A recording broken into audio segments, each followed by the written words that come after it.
Welcome back to GSL Code S. Yeah. We, yep, Artosis. Yeah, that's where we are. That's where we're at.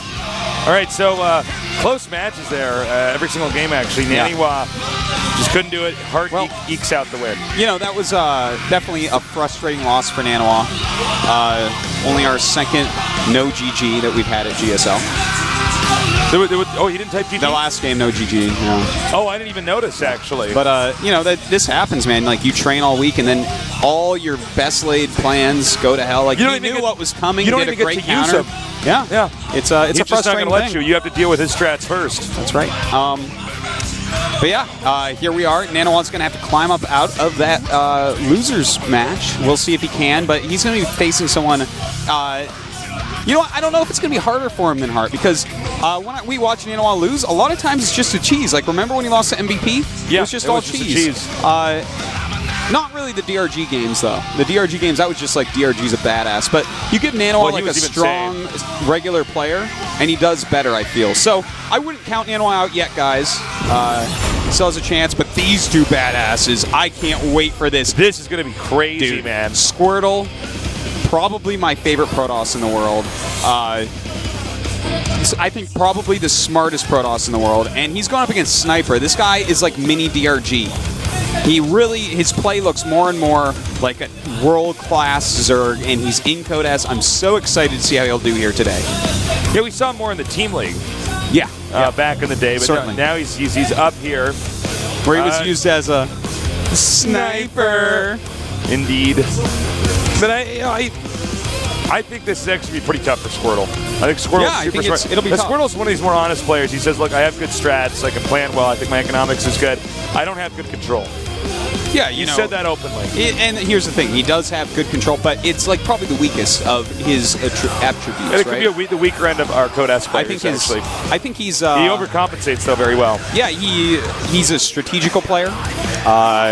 He's completely good at everything, but I would put him down as very strategical, very good at making decisions in game as well. So, you know, he's great, man. All right. Talk about him all day. I have go eyes for that guy. Sniper new to the GSL Code S, up against one of the, perhaps the best planner for group stages.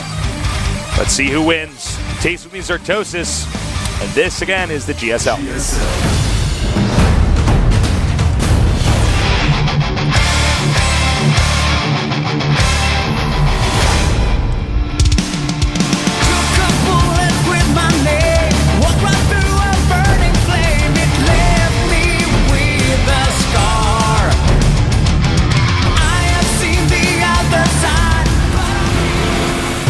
Welcome to GSL Whirlwind. Right in the bottom left.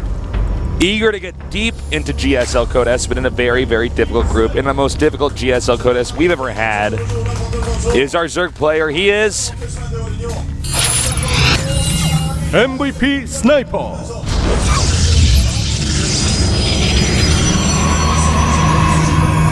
And in the upper right, a GSL Code S finalist. He lost to MVP, but he's eager to come back and prove himself again. But he's got to get through this group first. He is Squirtle.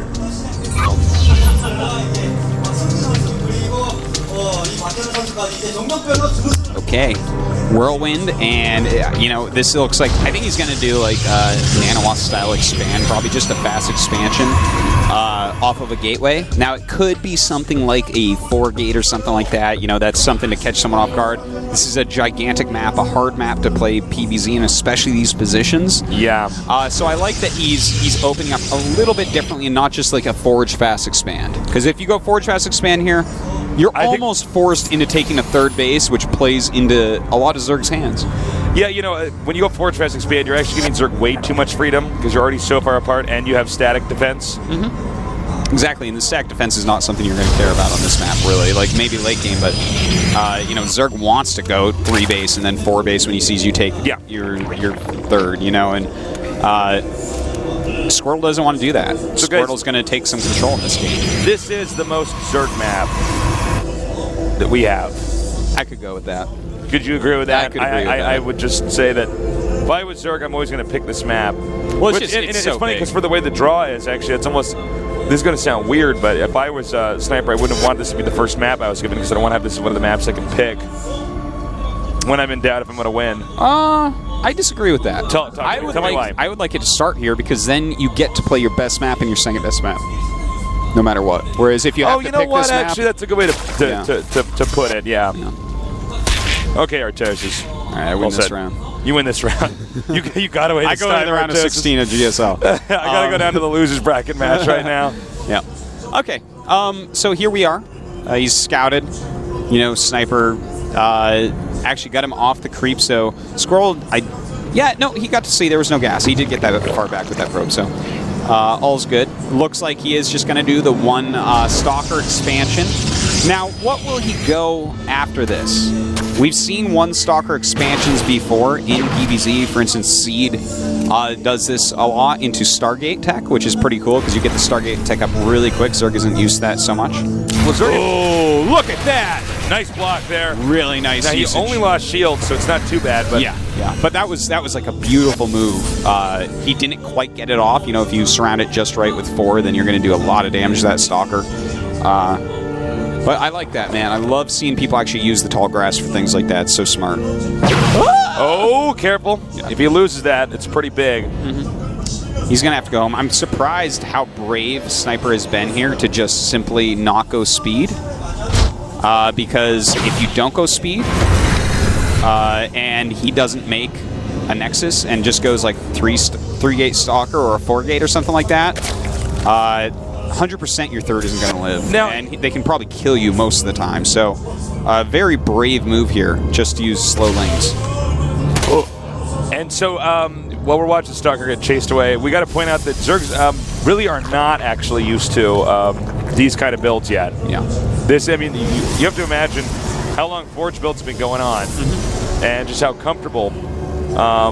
The Zergs, the liberty the Zergs have early on, as far as like no pressure, they can do whatever they want. That this can be a tough thing to deal with, especially if Squirtle manages to get a proxy pylon up here, and I think that's why that probe is hidden at the bottom center part of the map.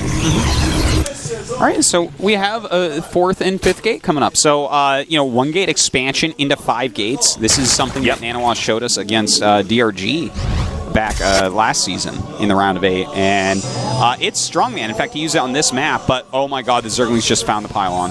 They found the pylon. Oh, that's too bad. Yeah, that's really annoying. Now these are good Zerg players here. A sign of a good Zerg player is when they just check like basically every possible pylon hiding location on the map. Yeah. Because there actually aren't so many. You'd think on a map this big that they could just put it anywhere, but actually...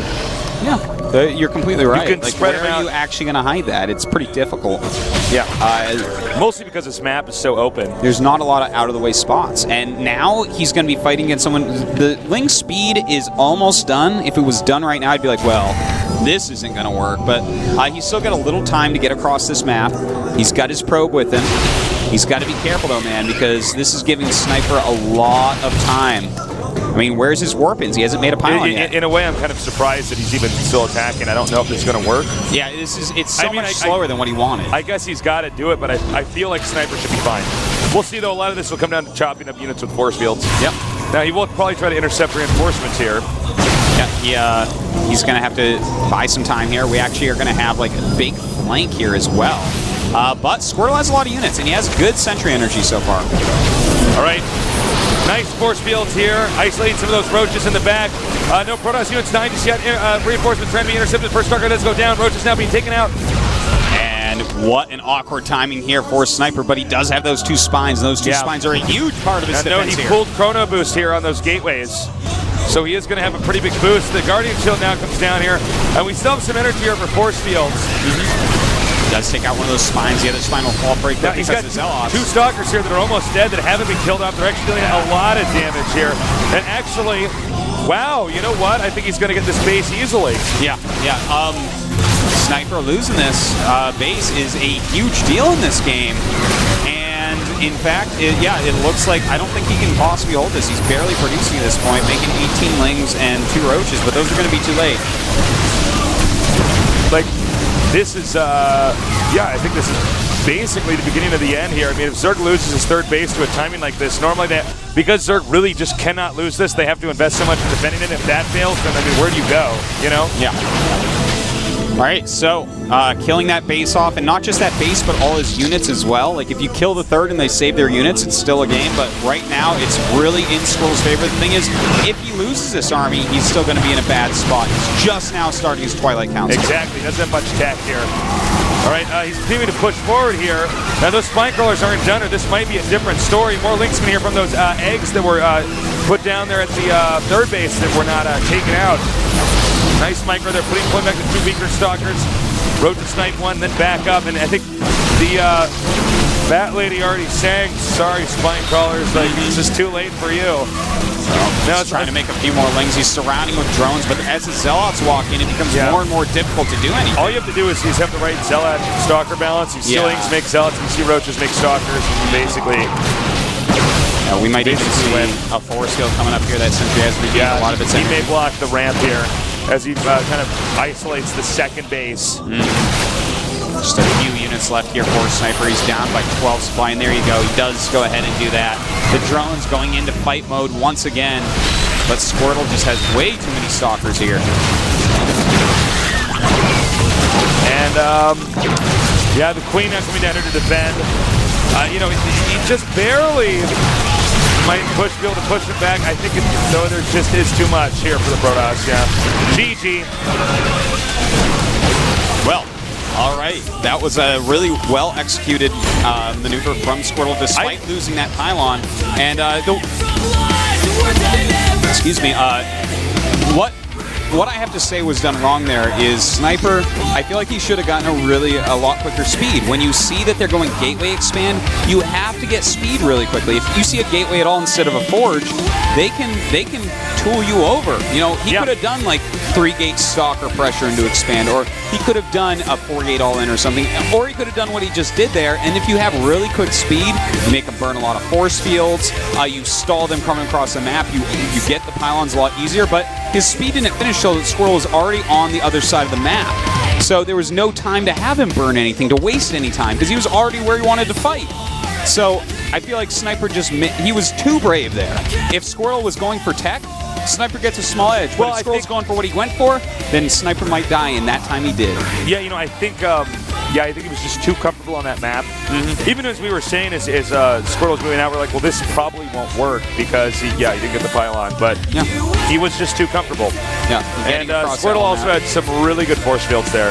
He did. He chopped that up perfectly. Imagine if he didn't have those force fields, because link speed was done, and a lot of them had to get burned. There were a couple moments when I saw enough Linksmen in there, and it was just stalkers. I feel like Sniper didn't quite, no pun intended, snipe some of the weaker units with his roaches. It's true, he had some very low red stalkers. Yeah, they just, grab that one roach and just click on that stalker, because stalkers are going to deal a lot of damage. It's true. 2 additional stalker shots that's a lot.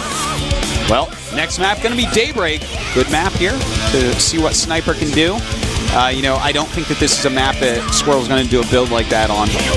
That's a build like that. You're like, well, this isn't a perfect build, but for this map, for this situation, it's as close as I'm going to get.